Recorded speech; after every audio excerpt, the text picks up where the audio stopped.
Hello, everyone. My name is Yuras. I hope you are enjoying your day, your morning, your evening. This is the Weeknight Mysteries, I would say, podcast.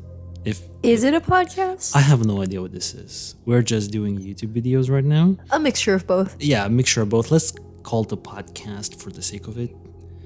Yeah? How are you, Rain? I'm feeling completely okay, as always. How are you? I'm feeling okay.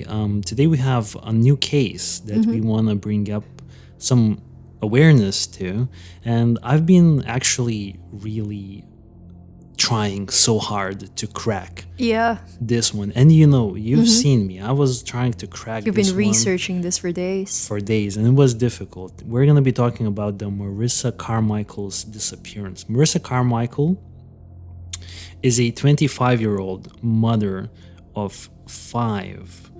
She has been missing since January 14th of this year. It's a fairly recent case. I have some information that I want to bring up. As always, I want to get your take. What do you recall about this one, generally about the case? I just vaguely remember a news video from YouTube wherein she was reported that she was having a night out in a city or in a town beside her hometown or like close to it. Yeah, I think that's one of the details that I wasn't able to kind of clear-cut verify, but let's just kind of jump into the details and I'll tell you more about it. So a 25-year-old mother made a distressed call to 911 before she vanished in Greensboro, North Carolina, and police are asking for the public's help in locating her. Marissa Carmichael was last seen in the early hours of Sunday, January 14, at the Exxon gas station on 801 East Market Street in Greensboro, according to law enforcement. Additional physical description of Marissa is that she is described as a 5'4" female and is approximately 260 pounds with long black and blonde braids. She also has a heart tattoo on her face and a butterfly near her eye and was wearing a white Tweety Bird T-shirt, blue jeans, and yellow sneakers when she was last seen. The circumstances of her disappearance were such that Marissa Carmichael called 911 around 3:45 a.m. in the morning hours on the day that she disappeared. Marissa stated that she is stranded and a male has her purse and phone, and she has no way to get anywhere and doesn't know where she is. According to the 911 record of the call obtained by NBC News, when Greensboro police responded to the scene around 40 minutes later, the store clerk claimed that Marissa had already gotten a ride from another customer. And this is kind of complicated and seems a little bit confusing at first. I want to play the 911 call that Marissa made to law enforcement. This is from 3:45 a.m. on January 14th in the early morning hours of Sunday. So listen in. Guilford Metro 911, what's the address of your emergency? Yes, ma'am. I needed to contact to the non-emergency number.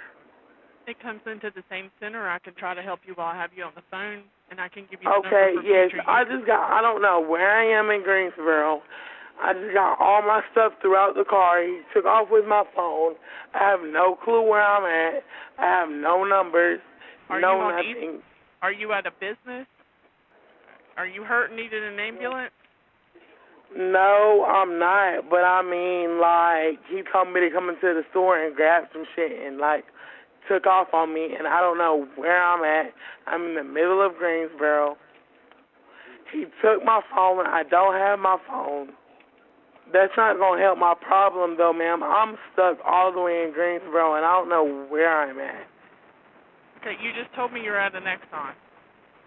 Yes, But in order for me to get back home, I don't have any of my contacts. Okay, I'm going to send an officer out there to see if they can help you in any way. Okay. All right, they'll be there as soon as possible. Okay, thank you. Uh-huh. So from the 911 call, we can, at least as you can recall, Rain, Marissa seemed slightly intoxicated. Yeah, she was slurring a little bit. Yeah, so I would be under the assumption that she was to some extent also intoxicated, which kind of adds danger to the situation, because we don't know if Marissa was, what was her mind state. So now, jumping back to the additional details about the case, Marissa Carmichael is a resident of High Point, North Carolina, which is approximately 25 minutes south of Greensboro, where she was last seen and was reported missing on Sunday afternoon by Sarah K. Carmichael, who has identified herself to local media as Marissa's mother. Marissa is a mother of 5 children and has not been heard from since. So generally, let's kind of unpack what we have with Marissa's case. We have a woman who was, according to how the media described it, she was last seen, she was last heard from Greensboro, and the media kind of described it at first that she made a 911 call from the Exxon mobile gas station. That's like the last time we know she was heard from again. But according to an additional timeline that I was able to also find, that came from solvethecase.org, and this is the website that I'm using for this podcast, for this research, because the other kind of media outlets and Facebook groups, it's really kind of hard to piece together information, and it was just way too difficult for me this weekend. I couldn't do it. So would you say that there's a bunch of information, like different kinds? A lot of different kind of information, even to the point where I want to kind of plug the GoFundMe for this case, and I found even 2 separate GoFundMe pages. So I think I'm going to still try to verify which of the GoFundMe pages is actually legit, because I feel like one of them might be a fake one. And there has been some weird stuff on Facebook where I found that some people were claiming to be Marissa Carmichael and they were asking for donations for money. So I think there's a lot of people that are trying to abuse this case. On top of that, one of the Facebook groups that I've joined for Marissa Carmichael, seems like there is a lot of some sort of drama happening there, and before you even join the group, they will ask you, do you understand that this is about Marissa, not about drama? And it's like so there's a lot of drama involved in this case then. Yeah, it seems like there's a lot of drama involved in the case. It's just a bizarre case, I'm not gonna lie, like true and true. It's just so hard to kind of comprehend what's happening here. Yeah, it seems like there's a lot of people involved and a lot of people trying to get involved. Yeah, exactly. Now, I would like to kind of jump to the timeline according to solvethecase.org, because I think this timeline will kind of shine a little bit of a picture for us. So, it all started on Saturday evening at around 11:30 p.m. when Marissa went with a friend to 117 Sofa Bar and Lounge in 117 North Green Street, Greensboro, North Carolina. So it's just a club, 117 Sofa Bar and Lounge. Then, at around 3:38 a.m., now on January 14th, so the following day, Marissa left 117 with a friend and went to a house party where when the bar closed. A 911 caller reported drugs, guns, and suspicious activity at the house party at 444 Goral Street. And we have kind of, the image of the house right here where the suspicious activity was reported. So I could be completely wrong here, but I was under the assumption that this 444 is actually where Marissa purchased, or no, I don't know who purchased the Airbnb, but this was the Airbnb where Marissa and maybe some of the other people involved in that house party were staying, because they are all from a different place. They are all from High Point, which is 25 miles south of Greensboro. So I'm under the assumption that this 444 was the party place. The party place and the Airbnb where I think Marissa was staying. So was she staying alone or with a friend? I'm not really sure, but I feel like she was probably staying with some people there. She wasn't alone there. That was my assumption. But I could be wrong here. This is just not the information that we have available to us. At least not on the solvethecase.org website. And it was interesting for me because Marissa left the 117 Sofa Bar and Lounge at like 3:38 a.m. And then she went back to this location in 444 Goral Street where the Airbnb is at. And to me it seemed that at that Airbnb someone called 911 from there. From there? Yeah. Wait, I thought she called from the gas station. Yeah, so this is a different call. She will make a call from a Exxon gas station like 8 minutes later, because she made her Exxon mobile call that I already kind of played earlier in the podcast at 3:46 a.m. But just 8 minutes prior to that, seems like someone called 911 to that Airbnb location because they reported drugs and gun activity, potentially. Wait, how far is the distance between the Airbnb and the gas station? Is it possible to travel there within the span of 8 minutes? Oh, this is actually a very good question, and I do not know the answer. So I'm probably gonna try to include this as a edit somehow, like a caption or something like that. But that's actually a good question. So I don't know if we know who actually called, but we know what happened next. So the next point in the timeline, as I've said, Marissa made that 911 call from the Exxon gas station. She claims that someone, a man, had thrown her stuff out of the vehicle, took her phone, left her stranded, and she was looking to get back home. She was seen on video getting a ride from a specific subject who was different from who dropped her off at Exxon. Okay, this is confusing. Wait, so could it be possibly just a random person driving by the gas station and she hitchhiked? Or do you think it was... Well, I think that person, at least to some other sources that I cannot verify from YouTube, I think that other person that... Okay, so to explain to our audience what is happening here. So Marissa makes that 911 call that a man had driven away with her phone. Okay. How did she make the call? Like through the employee? I don't know, like maybe gas station employee? Yeah, Possibly. something like that. And then later, Marissa left the gas station with another man. Now, law enforcement told her that they will arrive there and see what they can do for her.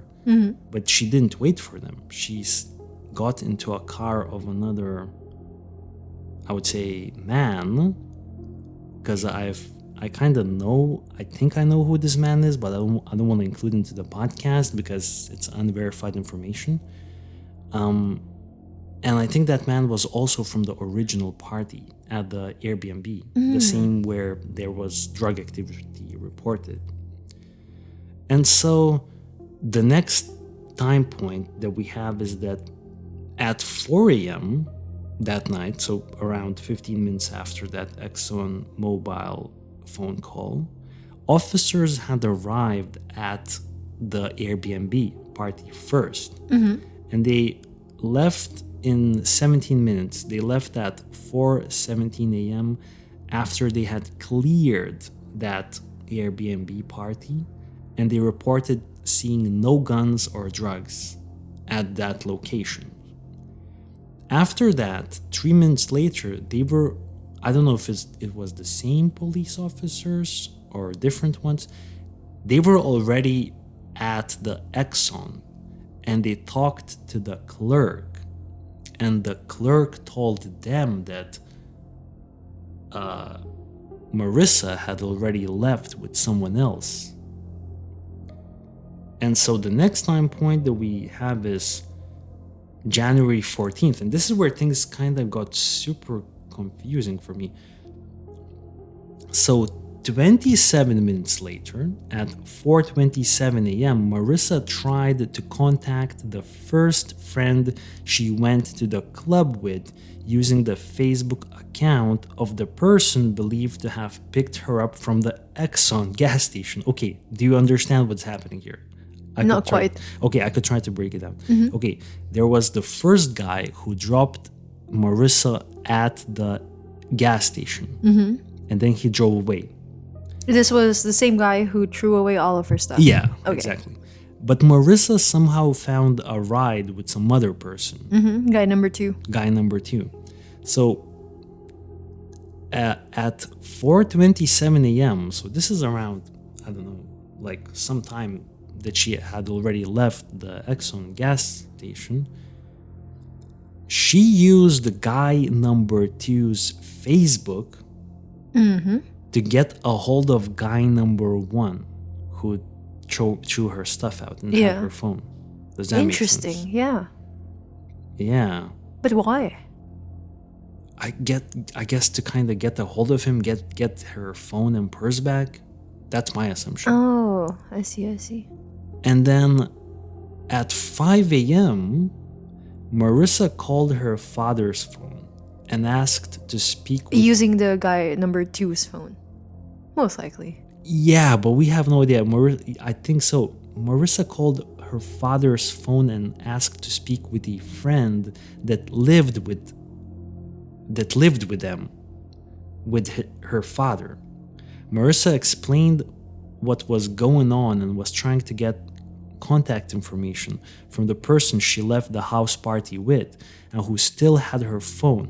She was trying to get back. So she was trying to identify where is guy number 1 even at 5 a.m. On January 14th, which was that Sunday. And if we would go a little bit into the timeline, then that same day at 4 p.m., a missing person report was filed, listing location of 117 Sofa Bar Lounge as the last place where she was seen, but we know this is probably not where she was last seen. So this is why I said that I had such a hard time with this case. It's very confusing. It's very confusing. On top of that, we have some other YouTube content creators who made some content on this, and they seem to have somehow pinpointed already the people who are basically guy number 1 and guy number 2, and both guy number 1 and guy number 2 look pretty suspicious in my opinion. Yeah. Guy number 2 is considered a witness by Greensboro police. But isn't this the one with a criminal record? I heard like either guy number 1 or guy number 2 had a criminal record. Yes, I think it was guy number 2. I think it was guy number 2. If he is the guy number 2 that we are talking about, that he actually had a criminal record indeed. Oh, that's pretty bad. It's pretty terrible. Yeah. Right? So Sarah Carmichael, Marissa's mother, who filed that missing persons report, and the rest of Marissa's family, they are devastated, and they believe that her daughter is being held against her will. Police declined commenting on whether they believe foul play is involved, saying it's an ongoing matter, but they urged the public in a statement on February 6 to share any information about Marissa Carmichael's whereabouts, and said that they have received limited leads in this case, and they were becoming increasingly concerned for her welfare, rightfully so, I think. And according to my information, Marissa is still not found at the time of this recording, and this is all of the information that we have right now. So it's a very kind of confusing case, and I guess what we know is that Marissa decided to have a weekend out, rented some sort of an Airbnb. I don't know if she rented it alone or not. She went to that 117 Sofa Lounge club. Yeah. They kind of hanged out there for a little bit. As the club was shutting down sometime at 3:38 a.m., she left the club with who knows who, but some of her friends had separated, but I don't know where they went. But she left and she went back to an after party. And the after party was happening at what we believe is that Airbnb spot. But we could be wrong with that Airbnb spot. Now, somehow someone reported a lot of like drugs and guns in that location, and when police came, they didn't find any guns and drugs. Now Marissa, for some reason, happened to be in the gas station, at the Exxon gas station, so maybe they were kind of, I don't know, running out of snacks or something, and maybe the gas station is like the only place that works in the evening, so maybe that's why they went there. So they go there. That man, guy number one, seems to have took off, left Marissa stranded in basically Exxon Mobil. Marissa calls 911. The dispatcher says that, yeah, we'll try to bring someone over there. Police arrives 40 minutes later, and they learn that Marissa had already left the gas station with guy number two. And then guy number two is basically now considered a witness, but he is, as we know, probably the last person or one of the last people who was actually with Marissa. So it's interesting because law enforcement has not provided us any more details on what happened next. And I've already seen some comments coming from Greensboro Police Department that they're actually not going to release any information that will potentially jeopardize their investigation. So yeah, I don't even know what to make of it.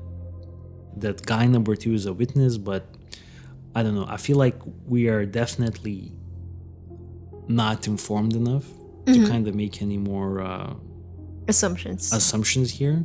I guess the idea is that if you are from North Carolina, from the Greensboro area, please,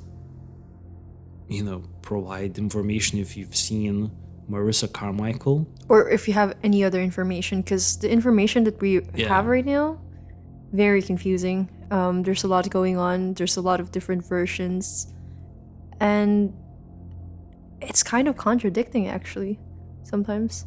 Yeah, the information is definitely all over the place. I'm not gonna lie with this one, and very contradicting. So I guess this was, just us wanting to. I had my eye on this particular case and I wanted to cover it for a long time. I just didn't expect it to be this confusing, and to the point where, we're raising awareness, but I don't know if we're helping enough, I don't even know what we can do about this. Contributing something. I'm not sure if we're contributing that much to Marissa's case, but I just wanted to kind of talk about it. Yeah, I don't even know if guy number one is actually a friend, or did they meet at the bar? Yeah, exactly. Like, was she with strangers? And where were her friends at that night? Yeah, exactly. Where are the friends at? Because they left somewhere else. Very confusing. Very confusing case. I guess just wanted to shed some light on it. I want to see if I have something else in my notes about this one. So I think the general questions we would be asking here is that who is Marissa communicating with on that day? Who is she talking to? Who is she receiving texts from? And I'm also thinking, have they ever found her phone? Because they could trace phone data, right? So maybe they were able to find the phone. I don't know. Just these are the questions that are in my head right now about this case. I mean, the whole case is really shady. Yeah. Like the whole area, kind of shady. Kind of shady. Everything that happened that night, really shady. Yeah, I agree. Very, very shady circumstances. I have a strong feeling that whatever happened to her is not an accident. Yeah. Just want to like say that out loud. Yeah, exactly. And the family, from some sources, claimed that they would think that she was a victim of sex trafficking. But then law enforcement declined to comment on that. So, yeah, that's, I guess, something also worth considering. Yeah. She might be potentially a victim of sex trafficking, or it might be something else. Foul play? Yeah, I would just like to say that she is a mother of 5 children. And those 5 children, they need her. They need her. They miss her. They need her. Her family needs her. And it's just such an unfortunate situation with Marissa's case, you know? Yeah, I agree. So, yeah. But that's kind of where I would like to kind of wrap up this one. A little shorter one. And we will be looking into some other cases. We'll be back very soon. Yeah. So thank you guys for listening. And we will catch you next time. Stay safe and let us know what you think. Yeah, let us know what you think. And we'll catch you next time. Thank you. See you. Bye. Bye.